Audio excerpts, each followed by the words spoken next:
have to have this discussion because I mostly worked in the German esports sector, and the German Sports Association would say, get the hell out of here, that's our money, and we will not share. The Swedish Sports Confederation said it as well, before 2023. Yeah, and they will also not say, you are not part of us. Exactly. So that's the German problem. Yeah. But it is something where I find it always great to have those ideas where we can build this concept. It might work in Sweden. No idea if it's possible in Norway. It will still take some time. But what would be ideas from other countries where you say, how can we still make it happen that a sustainable grassroots scene is functioning outside of the traditional sports governance system? I mean, for us, a lot of the ministries are very interested in this. Jordan's around 75% under the age of 35. The youth is our priority. So it's very easy for me to talk to the government and actually get funds for things like this because they understand, and I have enough studies to back everything nowadays. Thank you, academic research. That it's very easy for me to explain, and finally this newer government, let's say, is much easier to work with because they understand the vision. They understand that I'm not crazy.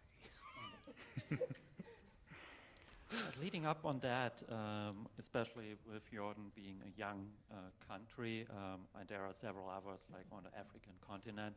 Okay, we are not a young country, and therefore everything is a bit older. But it's something where I was always curious, are those discussions, as you say in Jordan, where it is good and easy with the ministry because they understand it, is that the same with other countries? No. It would depend on the country. Yeah. It would depend on the country and how high, let's say, the youth is on their priority list. Yeah. To us, it's the majority of the country. At the end of the day, that's our main stakeholders. Those are the people we need to focus on. So me pretty much pushing this actually fit a lot of KPIs for them. And so they appreciate the idea and they like it. I just have something to chime in on that because it comes down to people above us that makes the decisions, the big decisions, right? And as long as youth inclusion, etc., is not on the priority list, they're not going to put a lot of activity or resources into it. It basically comes down to that, I think. And also we're facing, I will say, like in a lot of parts of Europe that are a bit older than other countries, we don't have that young population. So I was just thinking about that the other day, the fact that you have such a young population in Jordan, I think it helps immensely because you don't have to spend time explaining internet, the magic of internet, to people who barely understands how to use an Excel sheet. Get it? And then you were talking about, oh, you're doing something in a game there? Like, ooh, that sounds like magic. I also think it's a matter of the value proposition you come with. What kind of value do you provide to the society as a whole? And I think first we must gather, because I don't think the authorities have time for so many different organizations. That's the first. And the other thing is that if we broaden our minds, we need a common sense of urgency. I work with innovation, so I need a common sense of emergency. Right now there are so many crises going on. Everywhere you turn, everything is a crisis. You're under attack, cyber attack. We need more competence in digital matters. What I'm saying is that our part of this is that we are the biggest civil society per capita in the world, which has digitized the whole society. We have a register for everything, for your competence, for your role, for your participation, and that can be reused by the society. And I think it's a parallel to the esport. If you now get a national registry for different parts of the esport community, that is the main role towards the authorities. You can be a place where they can find competence from the civil sector, not from the commercial side only. And that's a huge benefit in a democratic society, that you can use the the citizens directly. So that's what I'm aiming for right now.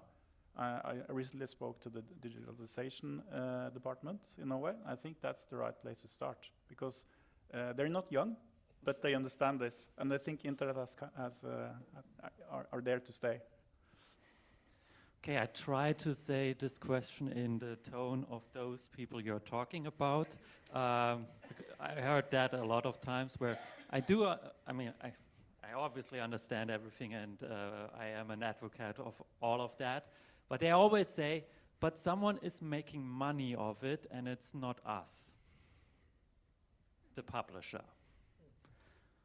How do we deal with that? I have an answer on that, and it's always not a nice one, but I'm curious about your answers, because that is always a big barrier where everybody's saying, okay, here we stop, and that's it.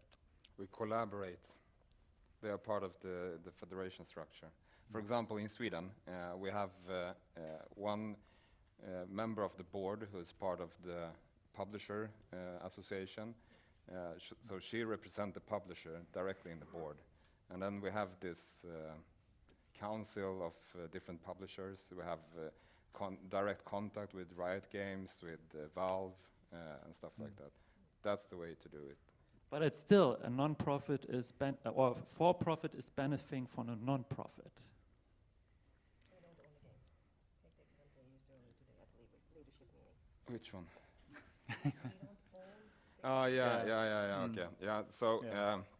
The thing is, I'm struggling with that's good. That's asking good. the question because I find the question stupid. So, So when we sent in our application to the Swedish Sports Confederation, the answer from the board was, okay, esport is physical activity. It has it meets all the criteria for being a formal member, except of one, and that one is you don't own the games. So we had to explain for the sports federations that, well, football clubs, they don't own the football field. It's someone else, maybe the municipality.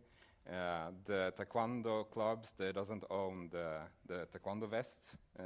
It's someone else designing it, and stuff like that. So the field that we are playing on is owned by the publishers, but we can change the field. We can set the rules for it. I mean, today we have Counter-Strike as part of our core esports. We have official esport titles in Sweden, but we also have recognized one. And the recognized one are those that are not common within our society, like Mobile Legends, Bang Bang, but could be someday. So that's something we're not focusing on, but we are recognizing them as esports, and we are telling people, hey, this is a title that could be part of your organization. So that's the way we explain it. Yeah. Speaking on behalf of an organization founded in 1861, in the middle of the American Civil War, I think, because we thought we should defend our country, actually. So we're back to first-person shooters now. But it's basically, I think we have a lot to learn from the libraries when it comes to taxonomy, because one thing we talked about was to create categories that can survive the vendors, so that this day it's named FC, the other day it's FIFA, but the sport itself can survive because it's likely that there will always be somebody producing a game within that category. And I think that can be a sustainable way forward, and to agree on a certain taxonomy on this. And I also think we have a lot to learn from, and not learn from the cooperation between the Football Federation and FIFA. Yes, so because you cannot actually play football, you can't compete in football in Norway legally without getting approved by Norwegian Football Federation. So it's kind of comparable. so not like DFB that kicks you out. No.